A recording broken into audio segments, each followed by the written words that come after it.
The construction industry can be a tough business to crack. From cash flow problems, struggling to find skilled labour, and not making enough money for your efforts leaves many business owners feeling frustrated and burnt out. But when you get the business strategy right, it's an industry that can be highly satisfying and financially rewarding.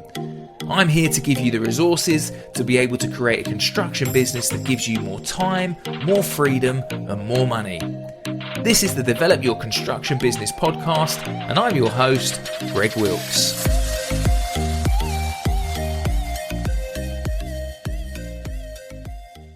Right, so welcome back to the podcast. In this week's episode, I want to talk to you about why it's essential to think about coming off the tools in your business. Now, I know this can be a little bit of a controversial subject, and we'll go into why in a bit more detail later on, but I'm going to make my case on why I feel it's vital to do so, to come off the tools, and what it will mean for your business if you take the plunge and you completely come off the tools in your business. Now, most of us, when we start out in a construction company, a lot of us come from a trade background, don't we? Maybe we've served an apprenticeship, and at some point we finally take the plunge to go out there and try it on our own and start our construction company up. And that's exactly what I did. I worked for a few years with my dad doing a carpentry apprenticeship, and then, eventually when I was in my early 20s, I decided I was going to start my own building company, and I joined up with a mate to do that. Now, when you first start out in business, there's no doubt that you have to work on the tools. Even though you've created your own new company, there's no getting away from the fact, really, that even, you've got a new company, but you've got to start out on the tools when you start this business. You need to earn an income, and you just wouldn't have the infrastructure around you to support a team. And it's doubtful that you'd have enough work to warrant employing a load of tradespeople. So most of us will always start out in business on the tools, which is absolutely fine. That's the natural progression, isn't it? And then gradually you'll work away, over the months and maybe years ahead, you'll start to build up a bit of a reputation of delivering good work. Your name will get out there, you'll get busier. And most tradespeople I know, they take great pride in their work. They're conscientious. So if you're that way inclined, it's natural, isn't it, for the business to start to grow because you've got the right attitude in business. And that's great. That's probably what you've wanted, and you'll start earning better money, you'll increase your prices, and at first things can seem to be going really well and great. Your business is growing at a nice fast pace. Now, if you're ambitious and you're hungry for the business to grow, you'll keep on taking more and more work on. So now you think, right, wow, I need an employee now. Maybe I need another tradesperson or a labourer or an apprentice to come and help you. So you increase your capacity for work. Great. You take on more work, you gradually increase your customer base, and you should start making a bit more money. But then all of a sudden, there's a bit of a switch that happens in every business as you keep trying to grow the business. So let's give you an example. Let's maybe you take on an employee. Let's call him Bob. So Bob, you think, well, Bob can start working on separate sites to me. You think that's great. I'll be able to take on even more work. I'll be able to earn even more money. But then you notice once you take Bob on that things stop running as smoothly as you'd hoped and you'd planned for. So let's imagine the scenario. So you turn up to your job to get some work completed. You go and get your tools out of the van. The apprentice gets everything ready for you. You're just about to get started. And then all of a sudden the phone rings.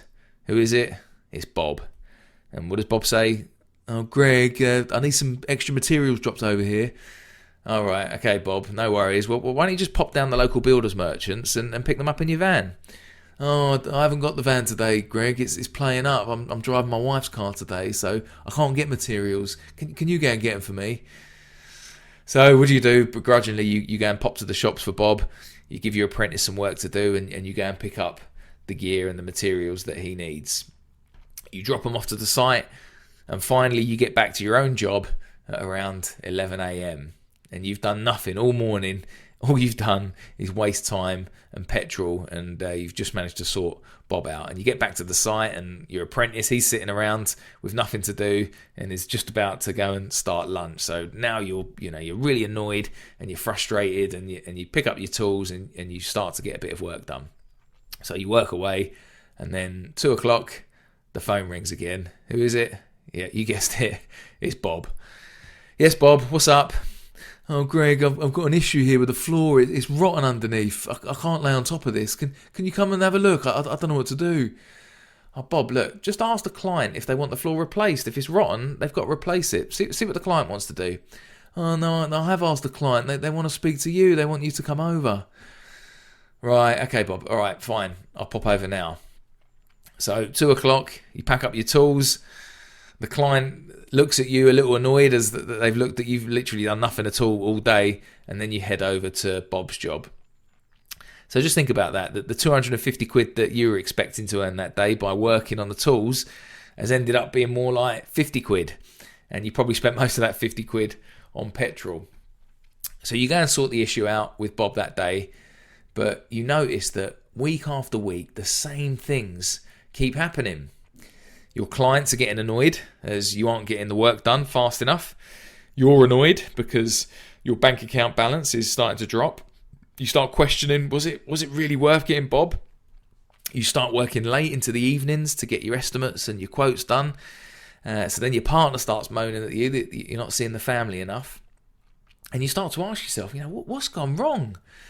And you really start to question whether, should you just shrink things back down again and go back to how it was with just you and the apprentice. But deep down, you know that you want to grow. So what do? You stick it out a bit longer, you work even harder, and the pressure builds and builds. Yeah, does that story sound familiar at all to you? Well, if it does, look, I completely get it because I've certainly been there and done it. It's a really painful process trying to grow a business, especially when you're stuck on the tools. And many will struggle on for years and years in the same predicament, and they'll just accept. They'll think, oh, that's how it is, and that's what business is like, and they'll accept the situation they're in. So really, the purpose of this podcast, I just want to make a bit of a case for you why you seriously need to think about coming off the tools completely. And the case I'm going to make is for 3 reasons. It's for your wealth, for your health, and for yourself. Yeah, so let's examine those 3 things: your wealth, your health, and for yourself. And we'll look at those 3 things and see if I can make a compelling argument for you to come off the tools. So firstly, let's have a think about how coming off the tools affects your wealth. Well, when you think about it, it's virtually impossible to build long-term wealth when you stay on the tools, because the size of your business is just going to be capped, isn't it? There's only a certain amount of work that you're going to be able to take on at any one time. And think about it logically. Let's imagine you can earn profit of, say, £200 a day by being on the tools. Now, you might think, oh, no, I earn more than £200 a day. But profit-wise, do you really earn more than £200 a day? You might charge more than that, but think about, you've got to take the cost of your tools, the cost of fuel, the cost of insurance, your accountant, your phone bills, the list goes on and on. So actually, when you look back at it at the end of the year, £200 a day might be quite good, actually. So we won't include Bob's wages and our apprentices' wages and the amount you might earn off of them, because that'll get a little bit complicated, and you're probably not going to earn as much as what you think out of them for the reasons we mentioned above. So let's just presume you earn £200 a day profit and you work 5 days a week on the tools. Now, you then need to allow for all the extra hours that you're putting in, because you might be working 5 days a week on the tools, but then you've got evenings and weekends where you're pricing up work and you're visiting clients and you're sending out quotes and invoices. So the reality is you're probably actually working 6 days a week each week, but you're only earning £1,000 profit. So you get your £200 a day, your £1,000 a week, and let's say you work 48 weeks in a year. We'll account for, let's allow 4 weeks for some holidays. You might have a few weeks off, your sickness and your bank holidays and things like that you're not going to get paid for those things. So let's say you actually physically charge for 48 weeks of the year. So you've earned £1,000 a week for 48 weeks, £48,000. But as we said, you've worked a 6-day week, so that's actually 2,304 hours over the entire year. So that works out at £20.80 per hour.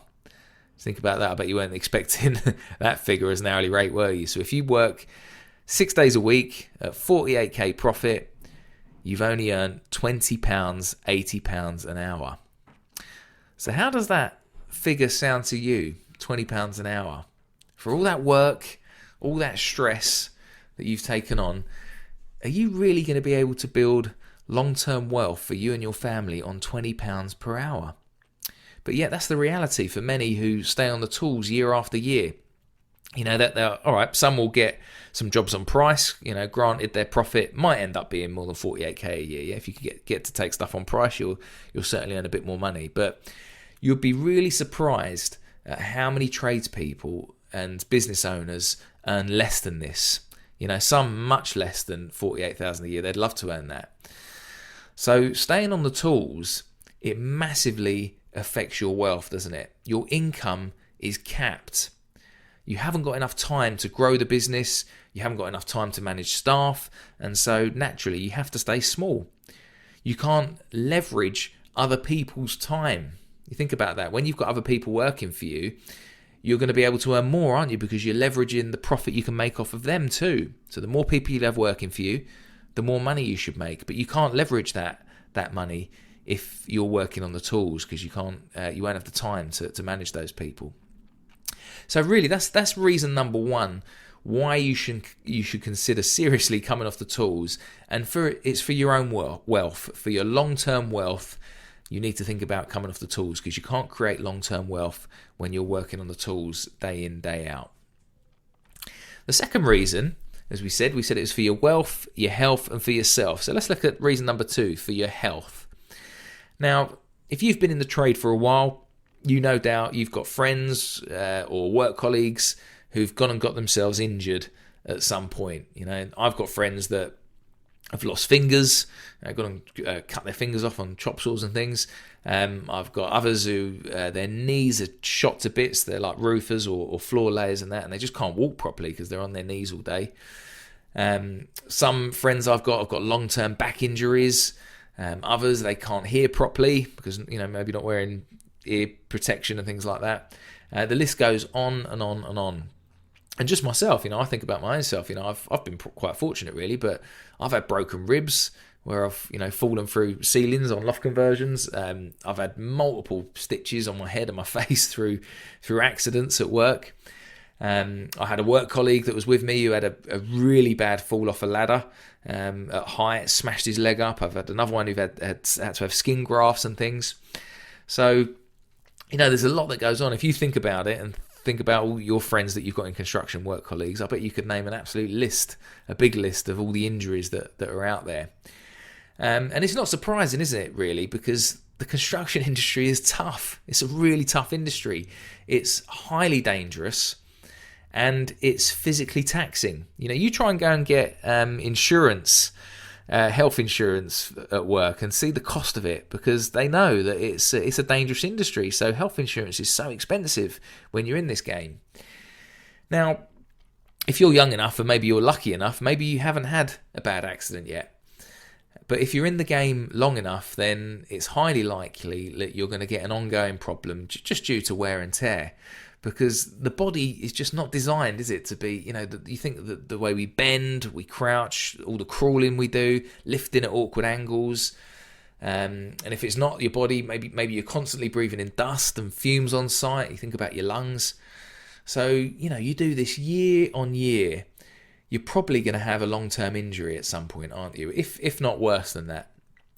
So even if factor number 1 wasn't motivating enough for you to get off the tools, is health a reason that you should consider it? Well, I'm sure your partner and your kids will say that it should be. You know, health is absolutely crucial, and we want to protect our long-term health. So reason number 2, the reason you want to come off the tools is to protect your long-term health. So we've covered wealth and health as valid reasons, but what was reason number 3? Remember we said it was wealth, health, and yourself. So what we want to do when we're talking about yourself is have a real think about, what do you really want out of life? What do you want to achieve in life and in business? Do you want to be working on the tools until you retire, or does the thought of that, absolutely petrify you? If you're listening to this podcast about successfully growing your business, then I doubt you want to stay on the tools until you retire. Because most of us, what do we want out of life? I've said it before, we want more time, we want more freedom and more money. So is that what you want for yourself? Well, I presume that's what most business owners want, so let's presume it is. Now, the only way you're going to get time, freedom and money is by coming off the tools. Now, we've spoken about money already and wealth, but what about time and freedom? Well, you're going to have no time, are you, if you're on the tools? As we've said, you're physically going to be working, 8 hours a day, 5 days a week, and then you've got to go and get all your paperwork done, you've got to get your invoices done and your estimates, you've got to go and visit clients. And time, it's the most precious commodity we have, haven't we? It just goes so fast, especially the older you get. And it's only when you come off the tools and create a successful business that you get to win your time back and still earn good money. You can get other people to do the physical trades work, can't you? You can get other people to do your invoicing and your estimating. You may even be able to get other people to do the sales for you. Yeah, if you get to set up and run your business the right way, you're going to have plenty of free time and you're going to have freedom to go and do what you're passionate about, or go and take on another venture. Yeah, so that's what we're trying to achieve. You want to do this for yourself. Now, talking about freedom to do another venture, I know many of my clients that I work with, I often ask them what their goals are, and so many of them always say, I'd love to get into property development later on eventually. And I make sure that when we're working with them, that we're able to create the time and freedom for them to go out and be able to pursue these goals. Because what's the point if you've got these goals and you can't live the life that inspires you? Then what is the point of all this work that you're putting in? And freedom too, when you think about freedom, for me, if I was describing freedom in business, I'd say it's knowing that you can go and take a week or two off of work and know that your team members have got your back. They can cover you while you're sitting on a beach drinking your cold beer or your pina colada without having to worry about responding to emails. That's freedom, isn't it? Or maybe you want freedom to be able to go and play golf once a week, if that's what floats your boat. That's freedom, isn't it? To me, real freedom in business is knowing that it's not all going to fall apart if you step away for a bit, and that you can still earn money if you're not there physically working. That's the type of business you want to grow, and you just can't do that when you're on the tools. If you stop working when you're on the tools, that's it. Your business stops. Everything stops completely, and you stop earning money. Now, some people are going to listen to this podcast and they're going to think, well, I just love being on the tools. I just really enjoy it. I've got no desire to expand or grow my company. I'm happy doing this until I retire. And that's fine, isn't it?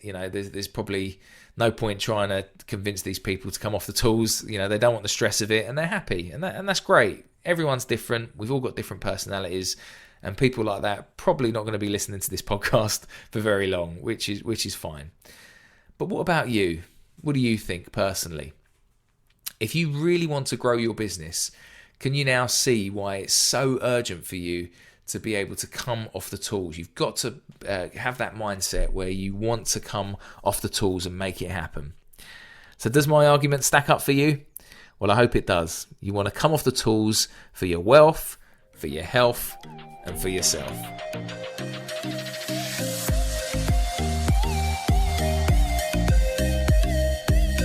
If you'd like to work with me to fast track your construction business growth, then reach out on www.developcoaching.co.uk.